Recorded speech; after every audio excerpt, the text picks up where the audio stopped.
दोस्तों, इस दुनिया में कोई भी किसी का अपना नहीं है।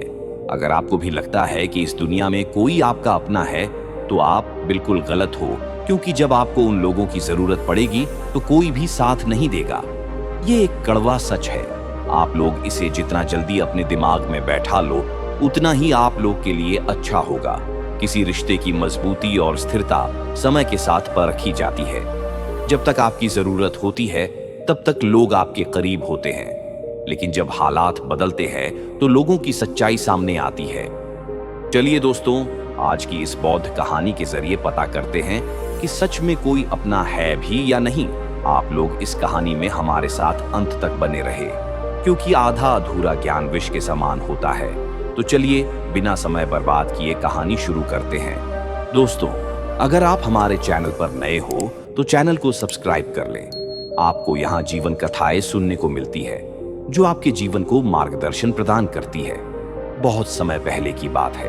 एक गांव में एक दुखी परिवार रहता था। उस परिवार में 4 लड़के और एक लड़की थी। उन पांचों के माता पिता जल्दी ही गुजर गए थे, तो बच्चों ने भी जल्दी ही अपनी अपनी जिम्मेदारियां समझ ली थी। शुरू में सबको गुजारा करने में काफी परेशानी हुई थी, लेकिन समय के चलते सब कुछ उन्हें आसान लगने लगा था। अब उन्होंने माँ बाप के बिना जीना सीख लिया था। वह 4 भाई और एक बहन गांव में बड़े प्यार से रहते थे।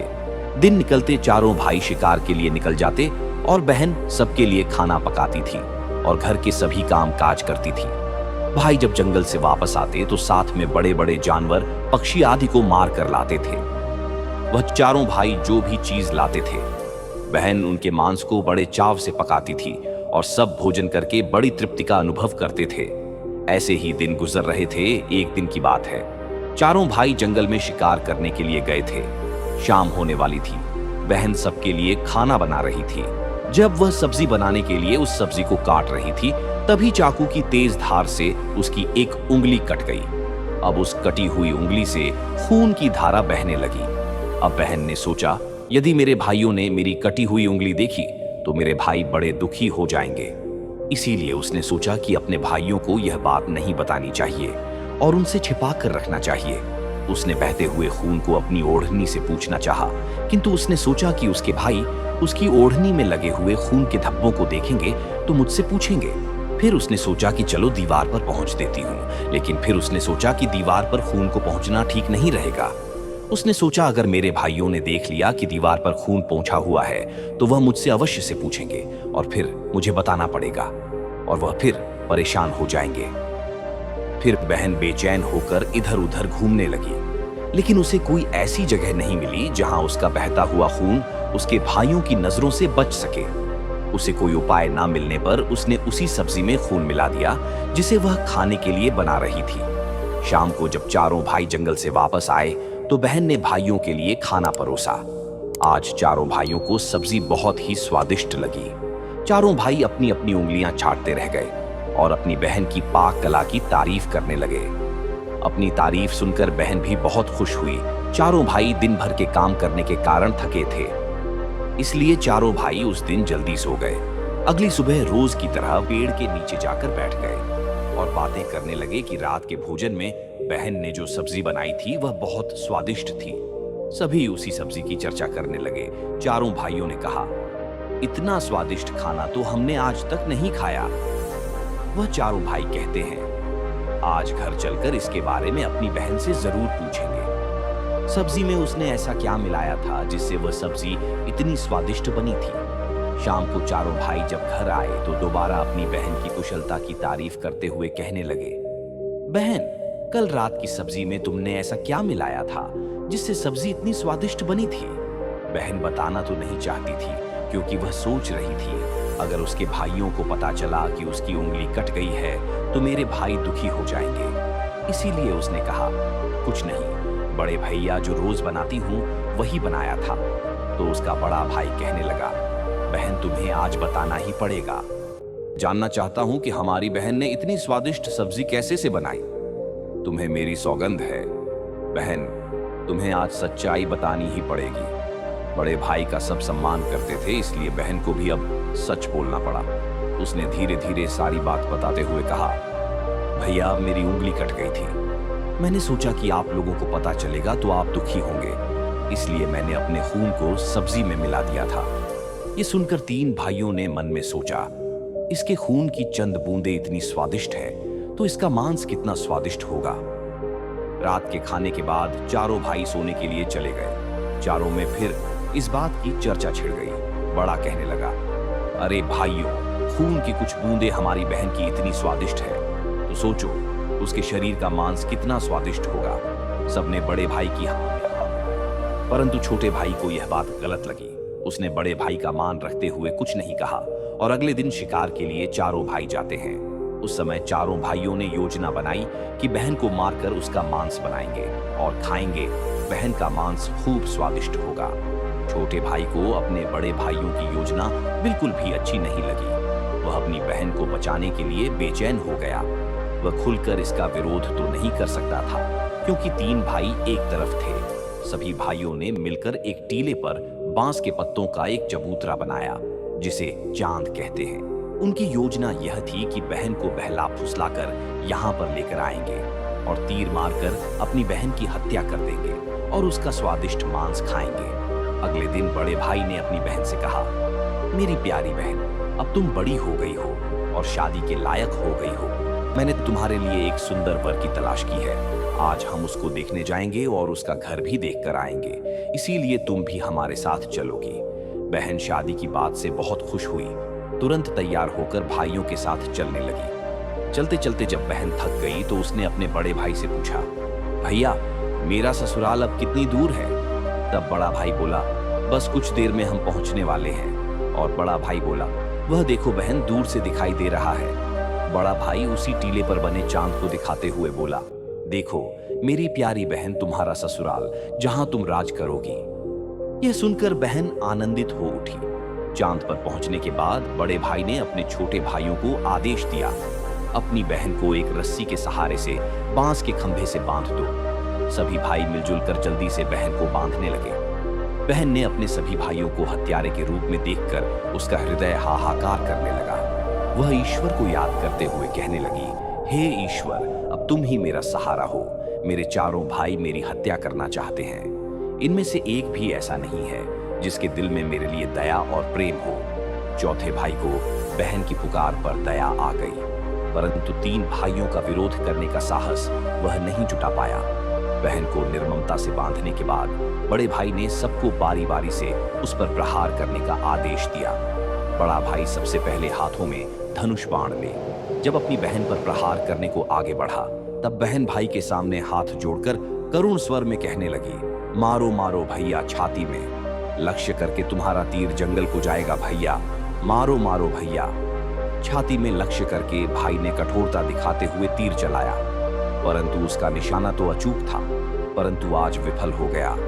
उसके बाद अब दूसरा भाई तीर मारने को तैयार हुआ। बहन ने उसके आगे भी हाथ जोड़कर वही करुण रूपी गीत गा आया, उसका भी निशाना चूक गया।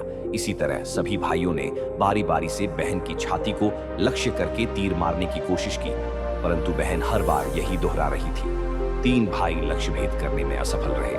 अब चौथे भाई की बारी थी। उस चौथे भाई से तीन भाई कहने लगे, भाई पूरी ताकत से तीर चलाना और बहन को एक बार में मार देना।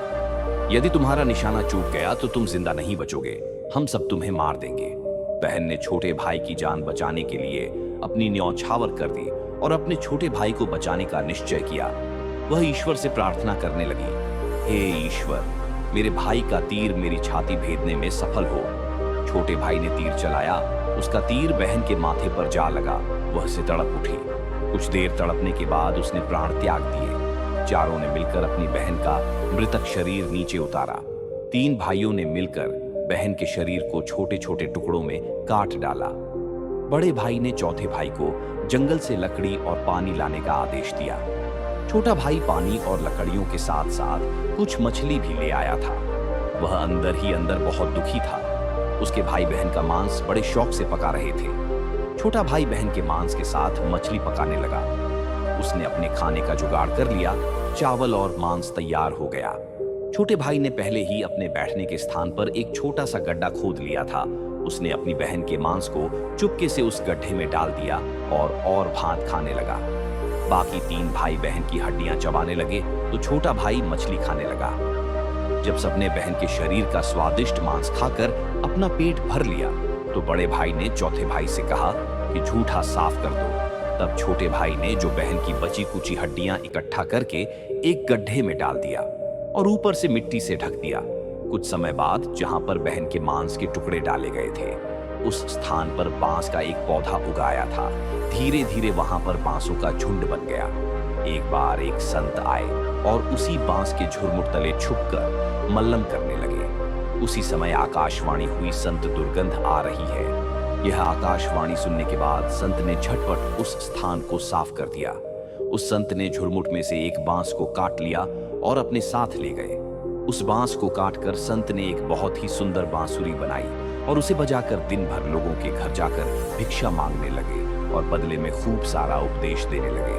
एक दिन की बात है, संत भिक्षा मांगने के लिए उसी गांव में चले गए जहां पर उस बहन के चारों भाई रहते थे। जैसे ही वह संत बड़े भाई के द्वार पर गए, जैसे ही संत ने बांसुरी बजाना शुरू किया, उसमें से आवाज आई, यही दुश्मन सबसे बड़ा है। नहीं बाजो रे बांसुरी, बड़े भाई के घर नहीं, बाजो रे आगे बोली। दया प्रेम सब छोड़कर रिश्ते में यही दाग लगाया है। नहीं बाजो रे बांसुरी। इस तरह की करुण आवाज सुनकर बड़े भाई के पसीने छूटने लगे। उसने अपनी पत्नी से कहा कि इस योगी को तुरंत भिक्षा दो और यहाँ से विदा करो। उसकी पत्नी ने वही किया, योगी को तुरंत भिक्षा देकर विदा कर दिया। इसी तरह योगी बाबा बारी बारी से तीन भाइयों के द्वार पर गए। उनके घर जाते ही बांसुरी से स्वयं वही गीत बजने लगा। उन तीन भाइयों ने भी अपनी पत्नी को तुरंत ही कुछ भिक्षा देकर संत को विदा करने को कहा। उन तीन भाइयों के मन में डर समा गया कि कहीं अगर यह संत ज्यादा देर रुका तो पोल खुल जाएगी कि अपनी बहन की हत्या इन्होंने ही की है। अब अंतिम समय चौथे भाई के द्वार पर आया। चौथा भाई अभी तक कुंवारा था और अकेले रहता था। जब योगी बाबा उसके द्वार पर उपस्थित हुए तो बांसुरी बोल उठी, बाजो रे बांसुरी मेरे सबसे छोटे भाई के घर। मेरे छोटे भाई ने मन की बात मन में छुपा कर रखी है। वह बांसुरी बोली, यही है मेरे सबसे प्यारे भाई का घर है। योगी की बांसुरी से इतने प्यारे और दिलचस्प गीत बजते सुनकर छोटे भाई ने उन्हें सम्मान के साथ अपने घर में बैठने के लिए स्थान दिया और जलपान से उनका सम्मान किया। उसके बाद छोटे भाई ने बांसुरी के विषय में चर्चा की। योगी ने बांसुरी की कहानी छोटे भाई को बताई कि कैसे उन्होंने बांस को काटकर बांसुरी बनाई है और कैसे आकाशवाणी हुई थी। छोटे भाई ने उस बांसुरी को योगी से मांगने की प्रार्थना की। योगी ने उस छोटे भाई को वह बांसुरी सौंप दी। योगी के चले जाने के बाद छोटे भाई ने बांसुरी को अपने बिस्तर के सिरहाने की तरफ साफ सुथरे स्थान पर धूप दीप जलाकर सम्मान के साथ रख दिया। कुछ दिनों के बाद छोटे भाई के घर में परिवर्तन दिखाई देने लगे। जब वह काम से घर लौट कर आता तो सारा घर साफ सुथरा होता था।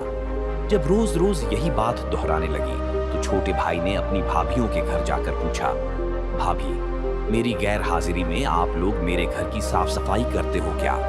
सभी भाभियों ने जवाब दिया, हमें अपने घर के कामकाज से फुर्सत नहीं है, तुम्हारा घर कैसे साफ करेंगे? छोटे भाई ने निश्चय किया कि वह आज छुपकर देखेगा कि उसका घर कौन साफ करके जाता है। इसलिए छोटा भाई आज काम पर नहीं गया और वह घर के एक कोने में छुप गया। घर सुनसान होते ही जहां पर बांसुरी स्थापित की थी वहां से उसकी बहन की शक्ल की एक लड़की निकली और उसने घर का सारा काम किया और फिर उसी बांसुरी में समा गई। छोटे भाई ने यह सब देखा तो उसे अपनी आंखों पर विश्वास नहीं हुआ। फिर छोटे भाई ने यह बात अपनी बड़ी भाभी को बताई। बड़ी भाभी ने अपने छोटे देवर को समझाया कि जैसे ही लड़की बांसुरी से बाहर निकलेगी तुम उस बांसुरी को आग में डालकर जला देना और फिर उस पर तुलसी का जल छिड़क देना, फिर देखना क्या होता है। छोटे भाई ने बड़ी भाभी के कहे मुताबिक काम किया। उसने लड़की के निकलते ही बांसुरी को आग में डाल दिया और पवित्र तुलसी का जल छिड़काव किया। तुलसी जल के स्पर्श से वह लड़की मानव रूप में आ गई। भाई ने देखा वह तो उसकी प्यारी बहन है। उसने अपनी बहन को गले से लगा लिया। उसके बाद दोनों बहन भाई बड़े प्रेम से रहने लगे। खुशी से एक दूसरे के साथ रहकर वे जीवन यापन करने लगे। दोस्तों, यह एक कड़वा सत्य है कि इस दुनिया में कोई भी व्यक्ति किसी का सच्चा अपना नहीं होता। रिश्तों की मिठास और दोस्ती का बंधन अक्सर स्वार्थ से जुड़ा होता है। जब हम कठिनाइयों का सामना करते हैं तब हम देख सकते हैं कि हमारे आसपास कितने लोग वास्तव में हमारे साथ हैं। बाहरी दुनिया में सब कुछ दिखावटी है, हर कोई अपने फायदे के लिए रिश्ते बनाता है। ऐसे में जब हमें समर्थन और सहारे की जरूरत होती है तो अक्सर हम अकेले रह जाते हैं। यह समझना जरूरी है कि असली अपना उस समय ही प्रकट होता है जब बिना किसी स्वार्थ के कोई हमारी मदद करता है। इस सच को स्वीकार करने में हमें समय लग सकता है, लेकिन यही समझ हमें मजबूत बनाती है जब हम यह जान लेते हैं कि असली मित्रता और अपनापन बिना शर्त के होते हैं। तब हम सच्चे रिश्तों की कदर कर सकते हैं। इसलिए हमें अपने रिश्तों में सतर्क रहना चाहिए, उन लोगों को पहचानना चाहिए जो हमारे साथ सच्चे दिल से खड़े होते हैं। इस सच्चाई को अपनाना हमें एक बेहतर इंसान बनाने में मदद कर सकता है। दोस्तों, आपने आज इस कहानी से क्या सीखा, आप हमें कमेंट सेक्शन में जरूर बताएं।